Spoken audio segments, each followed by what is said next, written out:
क्या हो अगर किसी की सबसे बड़ी सीमा कोई बाहरी दीवार ना हो, बल्कि बस दिमाग के अंदर का एक छोटा सा विश्वास हो। आज हम उसी अदृश्य शक्ति को समझने वाले हैं, जो हमारी क्षमता को या तो बांध कर रखती है या फिर उसे आसमान तक पहुंचा देती है। जरा सोचिए इस सवाल के बारे में। क्या ये मुमकिन है कि हमारी सबसे बड़ी रुकावट कोई बाहर की मुश्किल नहीं, बल्कि हमारे ही दिमाग के अंदर छिपा हुआ एक विचार हो? एक ऐसा विश्वास जो हमें पता भी नहीं कि वो है, पर वो चुपचाप हमारे हर फैसले, हर कोशिश को कंट्रोल कर रहा है। ये सब कुछ एक अदृश्य विश्वास से शुरू होता है, मतलब एक ऐसा नजरिया जो हमारे दिमाग में इतनी गहराई से बैठ गया है कि वही तय करता है कि हम दुनिया को, मुश्किलों को और हाँ, खुद को कैसे देखते हैं। रिसर्च बताती है कि अपनी काबिलियत के बारे में सोचने के मोटे तौर पर बस दो ही तरीके होते हैं, और ये दो माइंडसेट ही तय करते हैं कि हम चुनौतियों का सामना कैसे करेंगे, फेलियर से कैसे निपटेंगे और आखिर में कितना आगे बढ़ेंगे।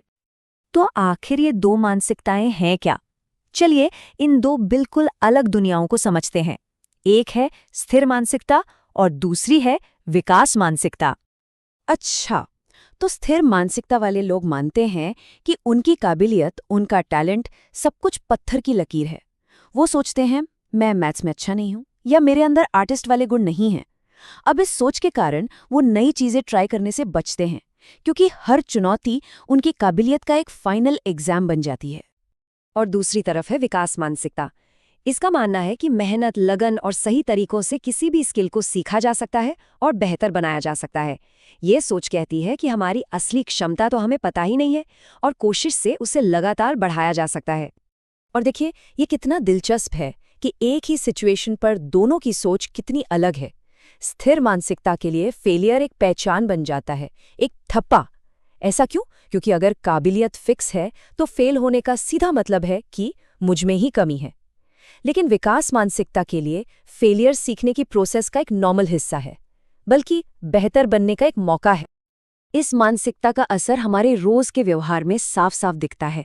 मुश्किलों से बचना ताकि फेल ना होना पड़े, गलतियों पर पर्दा डालना या ये कहना कि अरे ये मेरी गलती नहीं थी, ये सब असल में अपनी स्मार्ट होने की इमेज को बचाने की कोशिशें होती हैं। तो अब सवाल ये उठता है कि क्या कोई इस स्थिर सोच से बाहर निकल सकता है? जवाब है हाँ, बिल्कुल। और इसकी शुरुआत होती है एक बहुत ही पावरफुल आइडिया से, जो पूरी तरह से प्रक्रिया यानी प्रोसेस पर फोकस करता है। ये दो छोटे से शब्द शायद इस पूरी रिसर्च का सबसे शक्तिशाली टूल हैं। अभी नहीं। देखिए, जब कोई कहता है मैं ये नहीं कर सकता, तो ये एक फुल स्टॉप जैसा लगता है, बात खत्म। लेकिन अगर वो कहें मैं ये अभी नहीं कर सकता, तो पूरी कहानी ही बदल जाती है। ये एक कॉमा बन जाता है, फुल स्टॉप नहीं। ये शब्द आगे बढ़ने का दरवाज़ा खुला छोड़ देता है। और पता है, ये मानसिकता बचपन से ही बनने लगती है। जब बच्चों की तारीफ उनकी पहचान के लिए की जाती है, जैसे अरे वाह तुम तो बहुत स्मार्ट हो, तो उन पर अपनी उस इमेज को बनाए रखने का प्रेशर आ जाता है और वो मुश्किलों से डरने लगते हैं। लेकिन जब तारीफ उनकी कोशिश के लिए की जाती है, जैसे वाह तुमने सच में बहुत मेहनत की, तो वो सीखते हैं कि मेहनत करना ही कामयाबी की असली कुंजी है। और हाँ, ये सिर्फ कोई किताबी थ्योरी नहीं है। चलिए असल दुनिया के कुछ उदाहरण देखते हैं कि कैसे इस एक छोटे से बदलाव ने कमाल के नतीजे दिए हैं। बिजनेस की दुनिया में जिन कंपनियों ने विकास मानसिकता को अपनाया, वहां एक ऐसा कल्चर बना जहां लोग गलतियां करने से डरते नहीं थे। उन्होंने एक दूसरे पर इल्जाम लगाने वाले कल्चर को सीखने और इनोवेशन वाले पावरफुल कल्चर में बदल दिया, और इसी वजह से वो अपने कॉम्पिटिटर से मीलों आगे निकल गए। और इस सोच का असर हर जगह दिखता है। स्कूलों में इसने उन स्टूडेंट्स को मोटिवेट किया जिन्हें फेलियर मान लिया गया था। खेलों में इसने एथलीट्स को अपनी फिजिकल लिमिट से भी आगे जाने में मदद की। मतलब ये सिद्धांत लगभग हर फील्ड में काम करता है।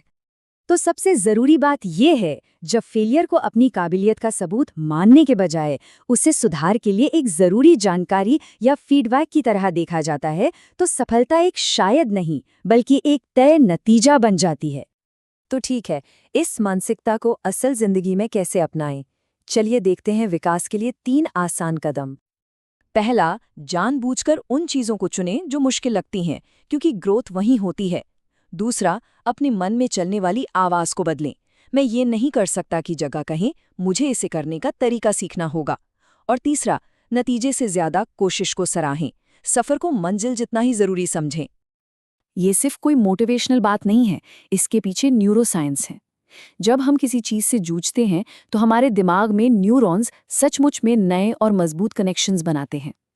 मुश्किल लगना कमजोरी की निशानी नहीं है, बल्कि इस बात का सबूत है कि दिमाग खुद को रीवायर कर रहा है और हमारी क्षमता बढ़ रही है। आखिर में ये सब इस बात पर आकर टिकता है कि हम अपनी कहानी को देखते कैसे हैं। क्या ये एक ऐसी किताब है जो लिखी जा चुकी है, या फिर एक ऐसा नॉवल है जिसके कई चैप्टर अभी लिखे जाने बाकी हैं? बस एक पल के लिए उस सपने या लक्ष्य के बारे में सोचिए जिसे किसी ने शायद इसलिए छोड़ दिया क्योंकि वो बहुत मुश्किल लग रहा था। क्या होता अगर उस कहानी का अंत फेलियर न होता, बल्कि ये विश्वास होता कि कोशिश करके कोई भी उस लक्ष्य को पाने वाला इंसान बन सकता है। हमारा टैलेंट कोई पत्थर की लकीर नहीं है, और न ही हमारा भविष्य।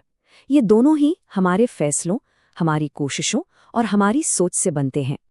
और यही सबसे अहम बात है, किसी की भी कहानी अभी खत्म नहीं हुई है। क्या पता सबसे अच्छा चैप्टर तो अभी लिखा जाना बाकी हो। तो उस मानसिकता को चुनना जो आने वाले कल में यकीन करती है, विकास को चुनना, असल में यही अपनी असली क्षमता को अनलॉक करना है।